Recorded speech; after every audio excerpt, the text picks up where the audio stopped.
Ana y yo, Julio Rosenblatt, hicimos desde el 24 de octubre hasta el 13 de noviembre un viaje a Baideford, que fue el, el pueblo en el cual mi padre y una parte importante de mi familia vivió durante aproximadamente 400 años.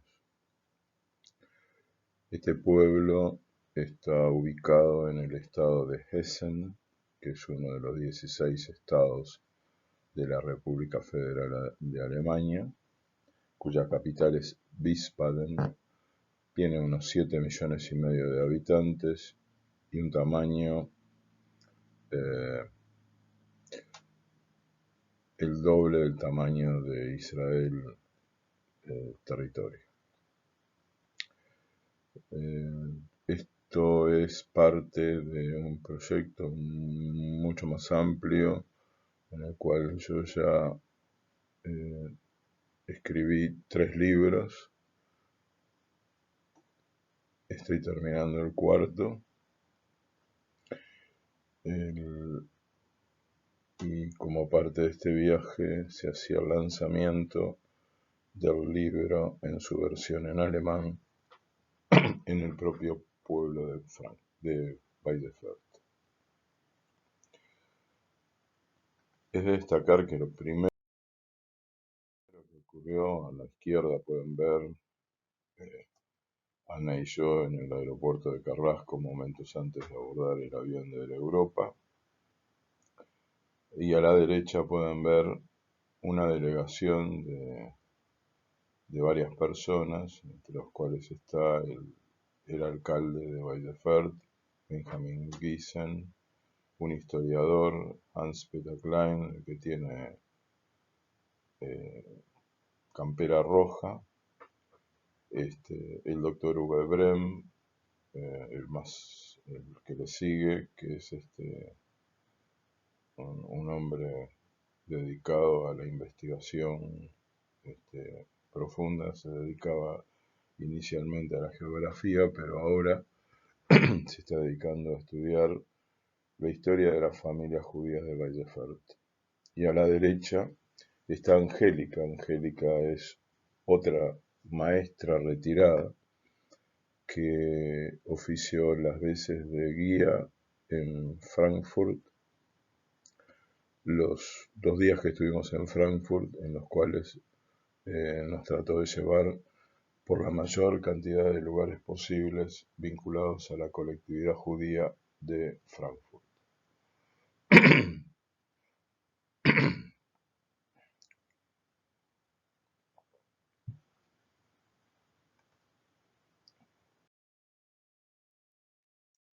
En esta diapositiva ustedes pueden ver a la izquierda el muro exterior del cementerio judío de Frankfurt. Cada una de las plaquitas de metal lleva un nombre, fecha de nacimiento y lugar de deportación o muerte. Para que se hagan una idea, es prácticamente una manzana de pared. Solo saqué una de ellas para que tuvieran una pequeña idea. A la derecha está el centro de Frankfurt, donde está el Marketplatz. Está los edificios importantes desde el punto de vista gubernativo, pero es básicamente un centro turístico. ¿El por qué Uruguay? Esa es una pregunta que nos hemos hecho varias veces acerca de por qué los Rosenblatt llegaron a Uruguay. Y la razón está aquí. Ustedes pueden ver, por un lado, un edificio que es actual, que se puede ver en arenisca rosada, piedra arenisca rosada, pero a la derecha pueden ver la tapa de un libro en el cual aparece el edificio del Café Falk, que estaba ubicado exactamente en ese lugar. El Café Falk era un lugar muy concurrido en el centro de Frankfurt, y su dueño, Benno Falk, y su señora, Clotilde Falk, lo atendían diariamente, vivían en la parte superior del edificio, y el hecho que nos vincula es que el cónsul uruguayo de apellido Rivas, que vivía en Frankfurt, solía tomar café y comer torta de queso en ese lugar. Allá por el año 1935, cuando se promulgan las leyes de Nuremberg, este señor se acercó a la señora Clotilde y le dijo que él observaba que la situación para los judíos era cada vez más compleja, y que si ellos decidían salir de Alemania e ir a algún lugar, que no tuvieran duda que él iba a hacer lo posible para que pudieran venir a Uruguay. Y le dio una tarjeta personal, tarjeta que ella le entregó a la hermana. La hermana, Flori, era la esposa de Onkel Ferdinand, que era la hermana de mi abuela, pero ellos vivían en Bielefeld. El tema es que cuando el Onkel Ferdinand se dio cuenta de la opción que tenía y veía cómo se estaba complicando todo, ya había gente que no le podía comprar a él en el negocio de textil que él tenía en Bielefeld. Decidieron irse, lo cual les permitió vender en condiciones bastante razonables la casa que habitaban y algunas de las cosas, y él, su esposa Flori y su hijo Lothar partieron en octubre de 1937 hacia Montevideo, Uruguay. Fueron en barco desde Hamburgo y terminaron en la ciudad de Montevideo. Los primeros días los pasaron en la pensión Rosenberg, que quedaba en la calle 26 de marzo. Y luego se lograron establecer en la ciudad. Un hecho que me parece importante compartir es que el resto de la familia, cuando ellos iban caminando por la calle para irse hacia el Uruguay, iban a tomar el tren para Kassel y de Kassel hacia Hamburgo. El resto de la familia no podía creer lo que estaban haciendo. Es más, le decían que estaban medios locos, porque en Alemania ellos estaban muy bien y que no les iba a pasar absolutamente nada. Lo que ocurrió fue que a los pocos meses, al año, los que pudieron vinieron al Uruguay, entre ellos mi papá y mi abuela. Pero algunos no pudieron y lamentablemente o los mandaron a campos de concentración y murieron, y algunos se salvó.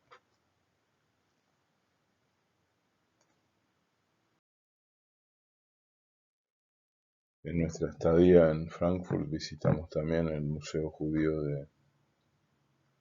de Frankfurt, cuya imagen exterior está en la parte izquierda de esta pantalla, y nos sacamos una foto con Ana en el puente sobre el río Main, dado que en Alemania hay dos Frankfurt. Hay un Frankfurt am Main, que es que es el más conocido, y un Frankfurt am Oder, que es otro río, o sea, mismo nombre de ciudad, lo que la distingue es el nombre del río. Cuando llegamos a Weissenfeld, verdaderamente estábamos muy emocionados y nos pareció interesante, bueno, cerrar un círculo, que en cierta forma este viaje lo era, y a las personas que más trabajaron intelectualmente en relación a esta actividad, le regalamos a cada una cuchara monografiada de mi abuela, que había salido de Weissenfeld junto a ella en el año 1938. Esas 3 cucharas que ustedes están viendo, ahora ven 2, van a ver una tercera, pasaron la noche de los cristales rotos en la casa de mi abuela, porque ella recién pudo ir después de la noche de los cristales rotos.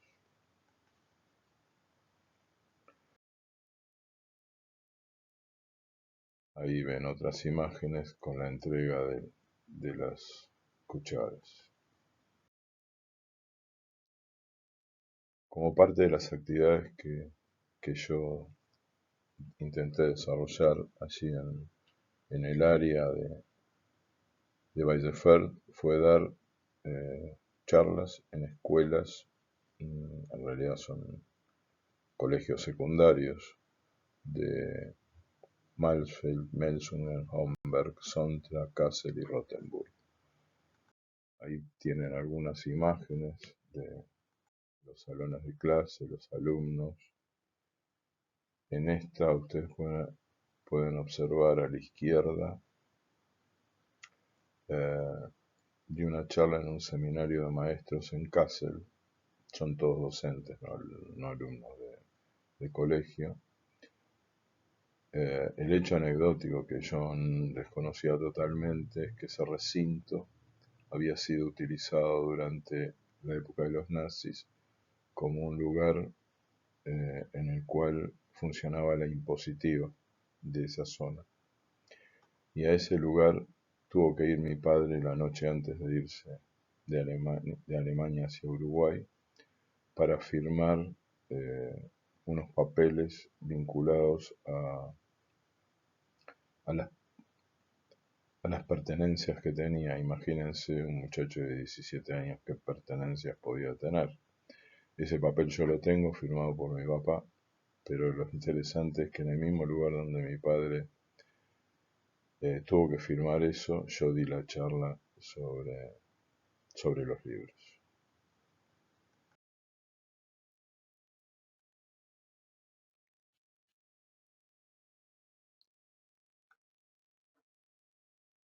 Los papelitos. Un detalle que a los que leyeron el libro, este es el tomo 1, que se llama El Inicio. Hay un elemento discriminador que es el papelito con la lista de los judíos que aparece en la parte inferior izquierda de la pantalla y que en el cuento aparece varias veces. Por primera vez en mi vida pude ver el papelito original.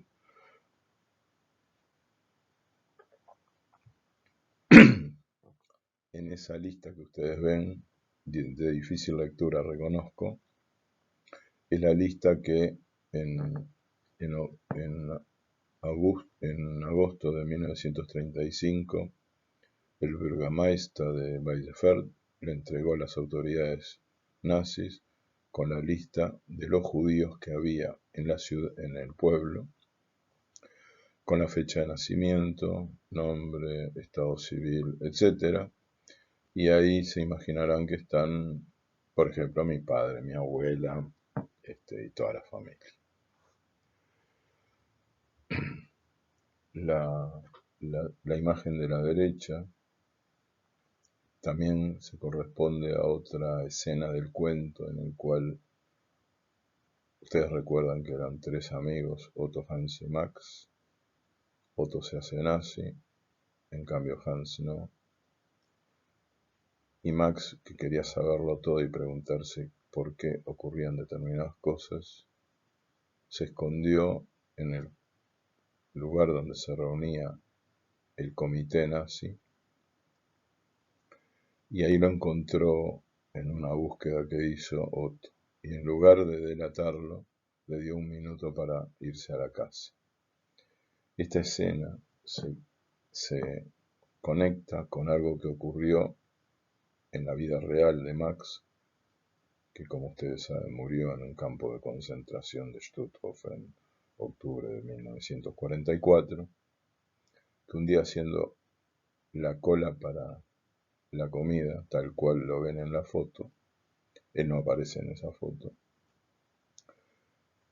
en el momento que le toca llegar a donde estaba el soldado que repartía la sopa, lo mira, tal cual Otto mira a Max, se miran a los ojos, no hablan una palabra, pero el soldado era un muchacho de Bielefeld, amigo de su infancia. No podían hablar, el Max estaba débil, pesaba muy poco ya. Lo que hizo fue, el soldado le dio doble ración de comida ese día. Imagínense lo que significa a esta gente que estaba hambrienta, desesperada y con frío, que un día le dieran el doble de comida significaba como sacar la grande.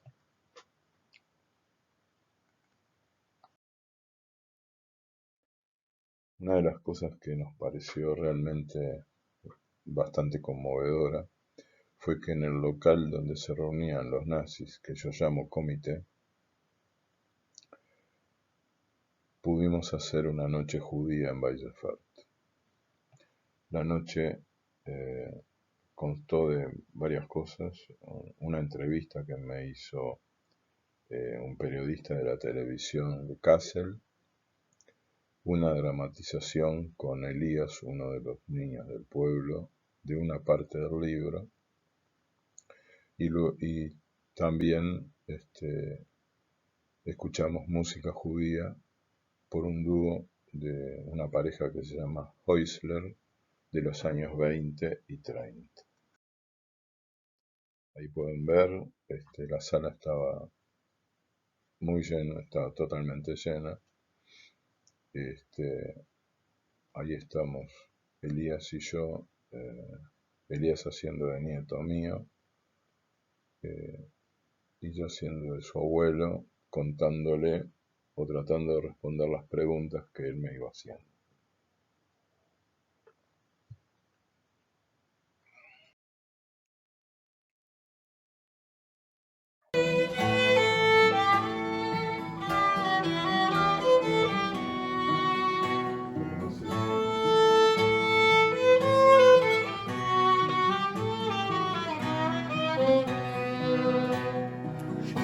Ihre Lieder in Jiddisch, deswegen soll es Frieden und nicht kein Krieg. Als alle Menschen, groß und klein, sollen es verstehen, von Mäul zu Mäul das Liedele soll gehen. Spiel, spiel, Klößner, spiel, weiß doch, was ich mein und was ich will. Spiel, spiel, ein Liedele von mir, spiel ein Liedele mit Herz und mit Gefühl. Ein Liedele und Seufzen und Tränen.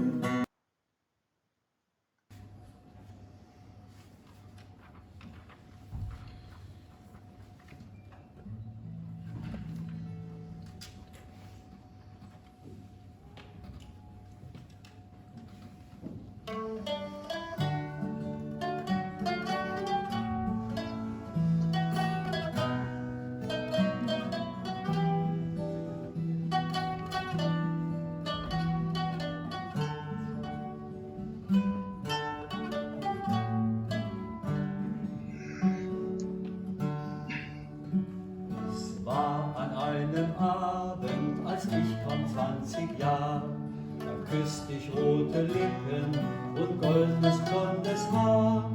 Die Nacht war blau und selig, der Neckar silberklar. Da wusste ich, woran ich war.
Durante la actividad esa, bueno, se lanzó el libro, el tomo 1 en su versión en alemán. Yo tuve que firmar algunos y a la derecha está el momento de la entrevista entre el señor Schmidt de la televisión de Kassel y yo.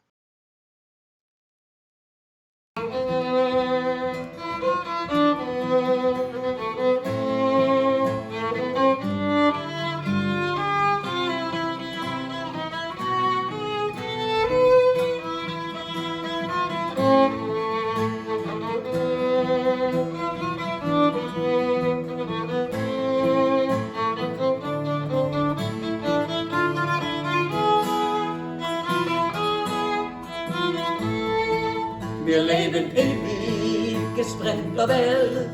Wir leben ewig ohne Groschen Geld. Und euch zu pieken ist die alles und nimmt. Was wollen uns verschwarzen, unser Ponym? Wir leben ewig, wir seien da. Wir leben ewig in jeder Show. Wir wollen leben und erleben schlechte Zeiten überleben. Wir leben ewig, wir seien da.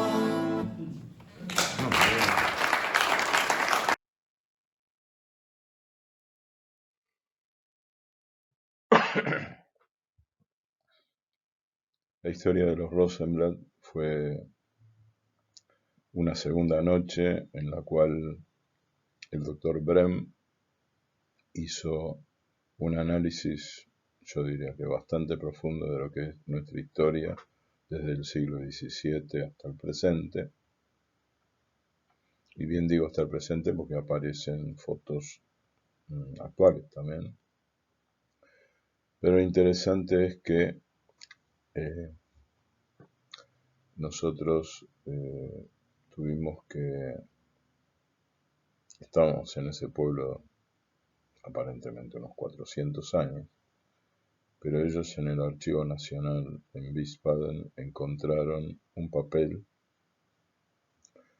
sobre familias judías en Bielefeld del año 1653.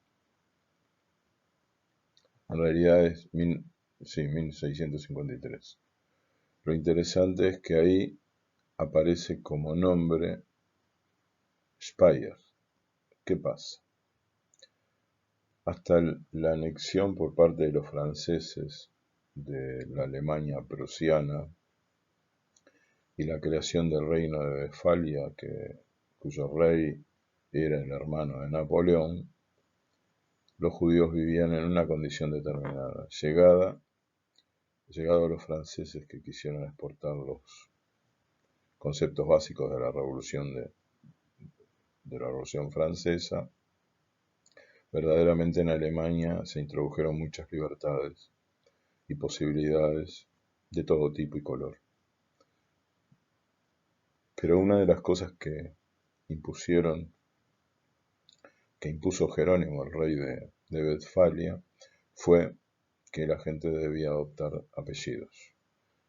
La población había aumentado mucho y el índice de repetición de los nombres era muy alto, por lo tanto era difícil poder detectar quién era quién. Hasta ese momento en Baillefert nosotros nos llamábamos, por ejemplo, si hubiera sido yo, me llamaría Julio de Speyer. ¿Por qué de Speyer? Porque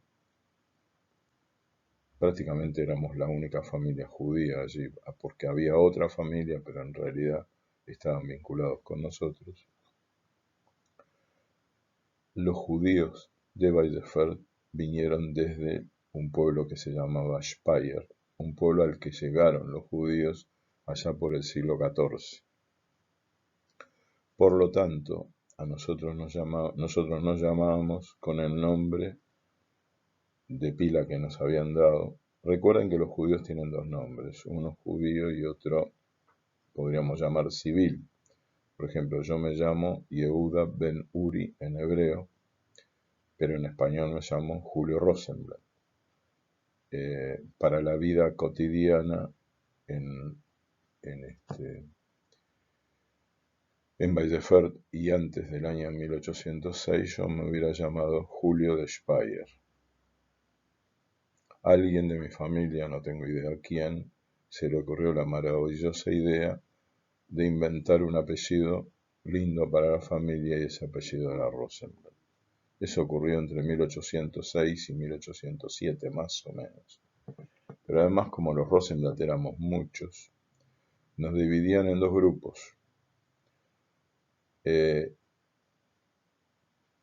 ¿Y por qué es importante saber eso? Es que si uno recurre a la literatura del siglo XIX de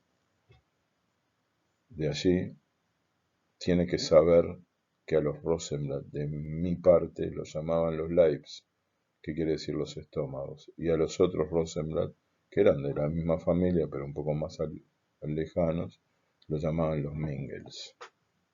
El papelito que ustedes ven acá, en resumen lo que dice es que en el año 1653, en un mes de mayo, creo que el 21 de mayo, un grupo de 3 personas, entre los cuales estaba uno que se llamaba Daniel Shapira, fueron a pescar al río Fulda y sacaron 35 truchas. Yo fui a pescar al río Fulda también, como lo van a ver, pero no saqué ninguno. Bueno, aquí a la izquierda pueden ver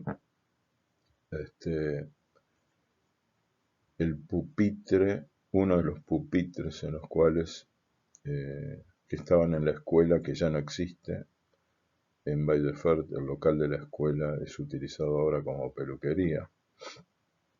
Pero los pupitres, o algunos de los pupitres, los llevaron a la escuela de Malsfeld, donde yo di una charla, y cuando fui me lo mostraron, y me senté, y la verdad que me emocioné mucho porque seguramente por ese pupitre o uno similar pasó mi papá y pasó toda mi familia. A la derecha pueden ver, de esta misma pantalla, pueden ver en el salón comunal, en otro salón, parte del público, que era otro público que había concurrido para escuchar la historia de los Rosenblatt. Ahí estamos hablando sobre la historia de los Rosenblatt. Ahí hay dos fotos muy emblemáticas que yo tenía de mi abuela. una de los 6 hermanos, 2 de los cuales murieron en los campos de concentración, Betty y Max, y la de abajo, la de la moto, es mi papá sentado en una moto con sus 3 primos, que eran Doris, Claire y Lothar. A la derecha, una señora odontóloga, que se vino especialmente desde un pueblo llamado Marburg, a unos 80 kilómetros de Bielefeld, para mostrarme la foto de la mamá, que era íntima amiga de mi abuela. Imagínense cómo esto conmovió a la gente. Max, cuando estábamos en Kassel, en la estación central de Kassel, hay una vía de ferrocarril que está en el original de los años 39, 40, y sobre la parte superior, el lomo, digamos, de las vías, están los nombres de todos los deportados y asesinados, digamos, que pasaron por ese lugar. Y Ana pudo encontrar a Max.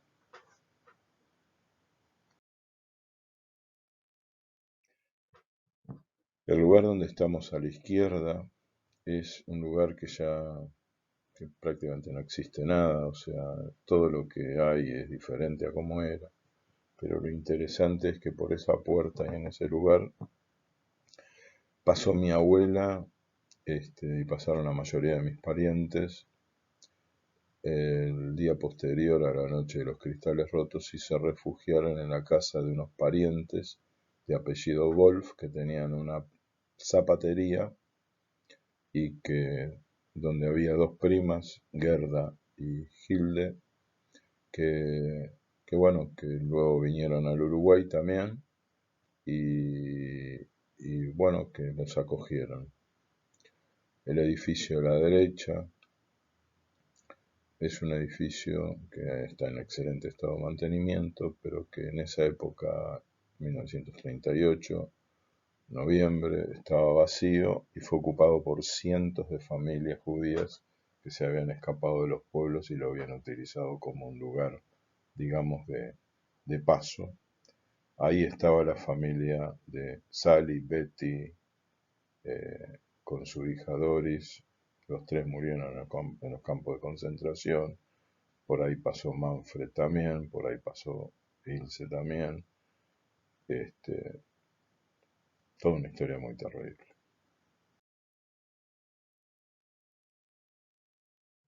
Una de las actividades que desarrollamos también fue pasar por distintos lugares donde estaba la familia en Bielefeld.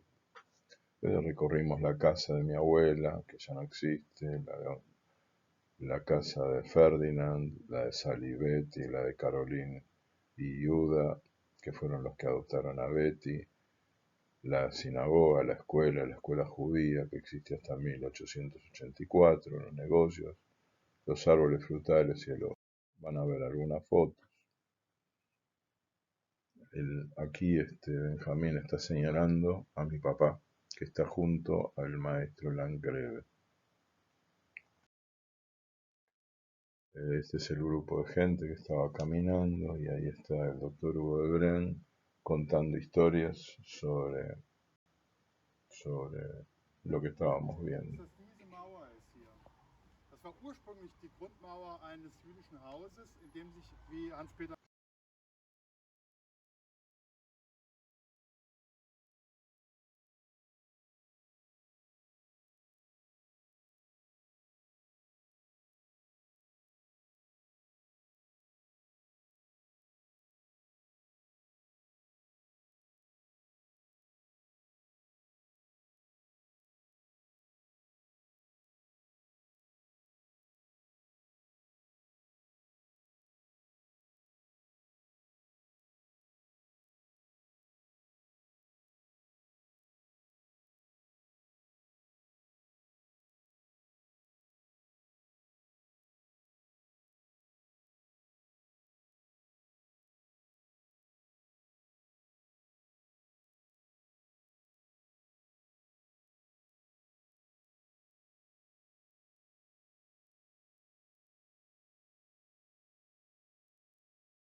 Esta es la casa, una de las casas de la familia judía, es decir, la casa de Ferdinand, Flori y Lothar, que fueron los primeros que vinieron al Uruguay. Intenté elegir algunas cosas emblemáticas. Estas son las manzanas que se comen en Baillefert. Quería contarles que los manzanos están a nivel público y se rematan una vez por año aún hoy. En la época de la cosecha se remata el árbol y las manzanas de ese árbol le corresponden a la persona que lo remató. Hay manzanas para todos. Nadie toca las manzanas que no le corresponden.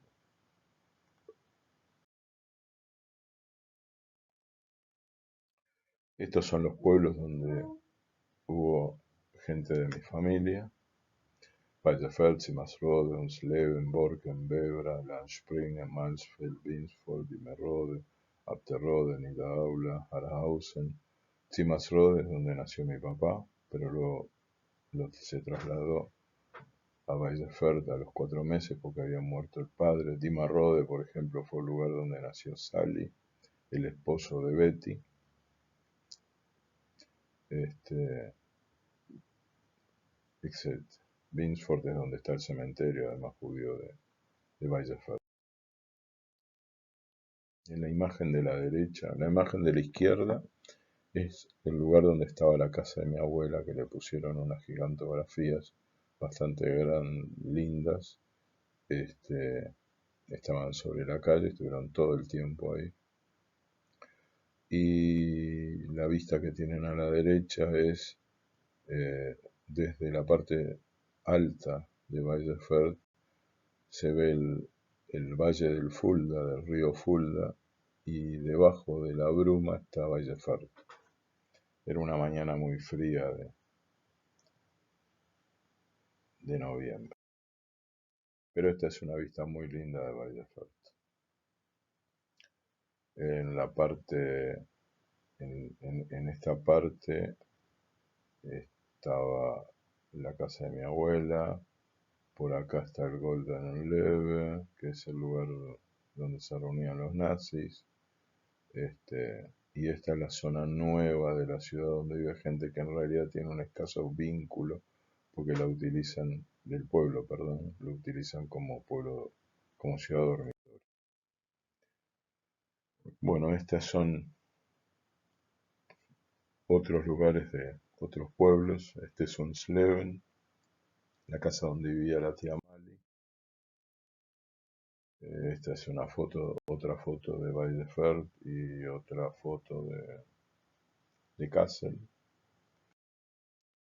Esta es la casa donde nació mi padre, en Zimmersrode. Ahí estoy con el burgomaestre de Zimmersrode. Aquí con el burgomaestre de Malsfeld. Y a la derecha en la sinagoga de Felsberg. Bueno, una de las cosas que hicimos fue recorrer cementerios también. Reinauguraron el cementerio de Binsford, poniendo esta estela. Y a la derecha está el cementerio de Harhausen, donde está mi abuelo enterrado. Esta es la tumba de mi abuelo. Y esta es la saxofonista que participó en la ceremonia de reinauguración del cementerio de Binsford.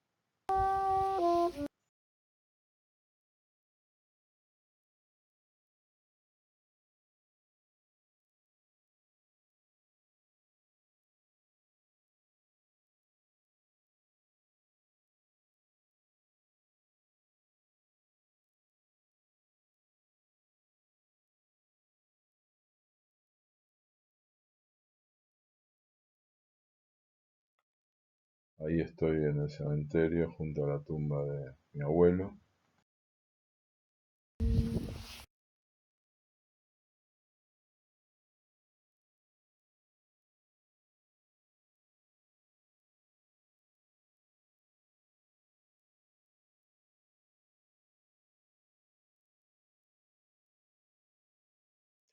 Visitamos la cárcel donde estuvieron presos por 3 o 4 días después de la noche de los cristales rotos Don y Max, o sea, Daniel y Max.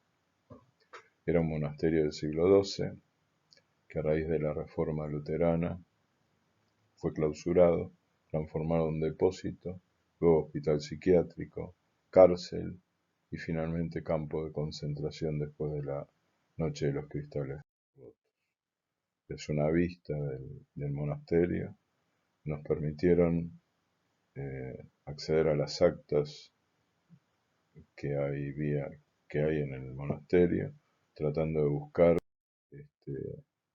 a ver si encontrábamos algo sobre Max o Daniel. No lo encontramos.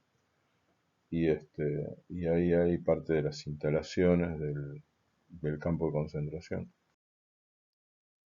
Acá a la izquierda pueden ver una inscripción que se ve que con algo, no sé, con quizá un clavo o algo así, uno de los que estuvo preso puso la fecha en la cual escribió eso y un signo de interrogación sobre cuándo iba a salir. Acá estoy con la directora del centro. En la vida cotidiana hicimos de todo, que era lo que queríamos hacer: entrar en contacto con la gente, pasear, comer, pescar, tomar cerveza, etc. Y fuimos a casa de amigos, vimos películas, nos reímos, lloramos, paseamos, jugamos con niños, tomamos cerveza, comimos milanesa, wurst, pescamos, le regalaron muchas flores a Ana. Ana se hizo muy amiga de Sabine, que hizo una noche preciosa. Una de las cenas comimos varias veces en la casa de ella. También comimos en la casa de los Giesen, que tienen 2 hijas divinas, Carlota y Matilda. Pero el encuentro sublime fue con Friedberg Ciclán, que era el hijo de Hartmann, el mimbrero del pueblo, y que fue nada más ni nada menos la persona que le salvó la vida a mi abuela, porque le permitió dormir esa noche terrible del 9 de noviembre de 1938, les permitió dormir en su casa. Él, este señor que tiene 90 años, en aquel momento tenía 7 años, o sea, era un niño prácticamente. Había nacido en 1930. Fue muy emocionante y bueno, había bastante gente. Acá a la izquierda pueden ver la hija de este señor Friedberg, que era de la familia de los mimbreros. El 9 de noviembre del 2021, a las 18 horas, que fue la hora en la cual comenzó el pogrom en el pueblo de Weissenfeld, intenté decir Cádiz en una oración santa frente a lo que queda del edificio de lo que era la sinagoga de Weissenfeld. So, jetzt geht's los. Okay.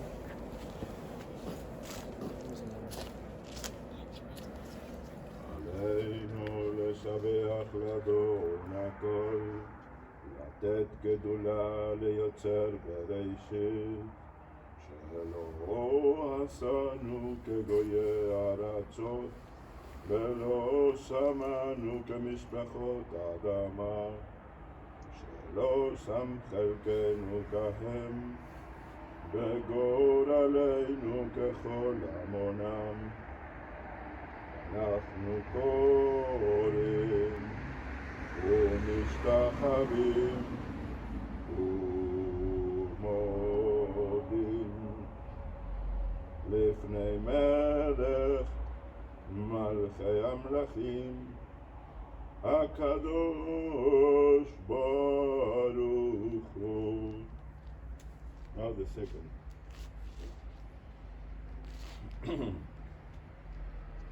יתגדל וישקדש וישמר רבו, ועולמו דברו חירושי בימיך מלכותי, וחייכן וחייכם בכל בית ישראל, ועגלה בזמן קולי ואמרו אמן.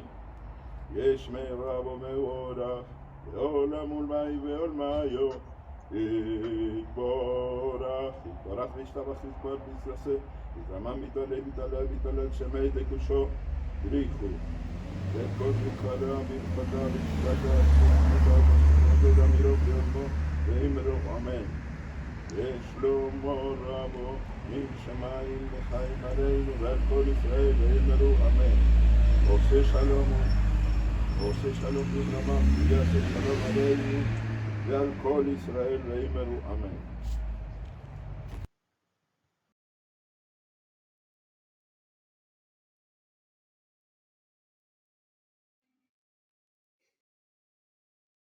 Esta foto de las escaleras, las escaleras que tienen un alto contenido simbólico en la vida de cada cada uno de nosotros, ¿no? Puede significar ascenso o descenso. En el caso de la izquierda era la escalera del negocio de mi papá en Montevideo, en la calle 21 de septiembre 2784 bis. Esa escalera la recorría mi padre todos los días desde mediados de la década del 40 hasta que la cerró en el año 1996. La otra escalera es la escalera que recorría todos los días mi padre desde que tenía 14 años que empezó a trabajar para ir desde Baidefeld a Spangenberg. Esta escalera es en Spangenberg. Él utilizaba el ferrocarril, iba de Baidefeld a Mansfeld y de Mansfeld a Spangenberg todos los días a las 6:30 de la mañana y subía esta escalera que era, la verdad que era bastante pronunciada, y allá al final está el local donde trabajaba, que es este que ven acá a la izquierda, que los dueños se llamaban Spangenthal y se dedicaban a la venta de bastones, entre otras cosas, aunque vendían otras cosas también. A la derecha está la sinagoga de Spangenberg, porque Spangenberg era un pueblo, es un pueblo, que en aquel momento tenía una colectividad judía bastante más grande que la de Baidefeld, importante.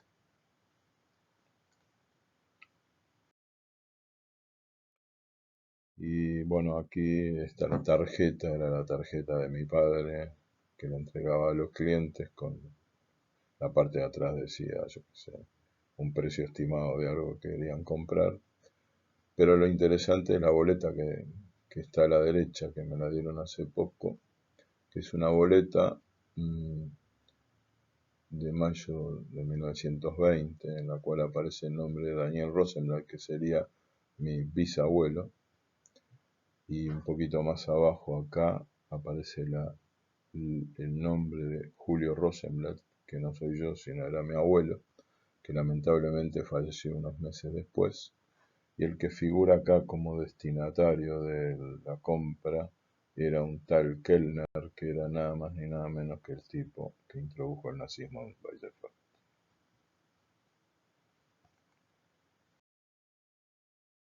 Y finalmente, si pocas eran las emociones que teníamos, la última fue ir a cenar a la casa de mi abuelo. Fue una idea de ellos, me pareció fantástica. Evidentemente mi abuela, la casa no existe y mi abuela tampoco, pero las piedras que están ahí son las piedras originales de la estructura de la casa, y ellos pusieron velas, llevaron sopa de Baidefeld, frazadas, pan, unos bols para comer, y tomamos todos juntos la sopa como cosa de despedida. Al otro día de mañana nos íbamos. Fue realmente muy emocionante porque se sentía el aroma de mi abuela. Ahí pueden ver, incluso estaban presentes en las fotos y ahí aparecemos nosotros, está Ana, yo y la misma gente que estuvo cuando nosotros llegamos a Frankfurt, que fue una de las partes lindas. Uno cuando llega a un país que no es el de uno, si lo recibe gente se siente de otra manera. Bueno, y aquí termina prácticamente. Und wer hat die gemacht? Ich habe die gemacht. Darf ich dir die mal geben? Guck mal, ein Löffel ist hier.